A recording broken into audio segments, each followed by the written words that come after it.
Allohning roziligi uchun, otasiz go'dagim uchun ehson qiling, yordam bering. Bu insonlar ko'rib turgan narsasini nega ko'r kabi ko'rmaslikka oladi-ya? Allohning roziligi uchun. Insonlarning bir qismini qorni to'q, bir qismi esa ochlik bilan imtihon qilinyapti.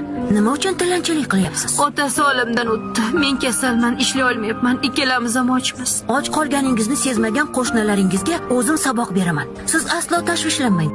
Alloh taolo jamoatni ularga omonat qilib bergan insonlar bilan sinaydi. Ammo bu shaharning insonlari omonatga xiyonat qilishadi. Insonlar och, sizlar esa bu yerda sho'rva, palov, ayron bilan maza qilib ovqatlanyapsiz. Lekin ba'zi odamlar och yotibdi. Nima deyapsan? Bu nimasi o'g'lim? Tavba. Bugun bozorda go'dagi bilan tilanchilik qilib o'tirgan bir ayolni ko'rdim. Odamlar yonidan beparvo o'tib ketyapti. Ochlar to'yguniga qadar hech birimizni baxtli bo'lishga haqqimiz yo'q. Haqiqatning to'qmog'i bo'lib ko'zimizni ochding bola. Yurtimizdagi insonlar, qo'shnilarni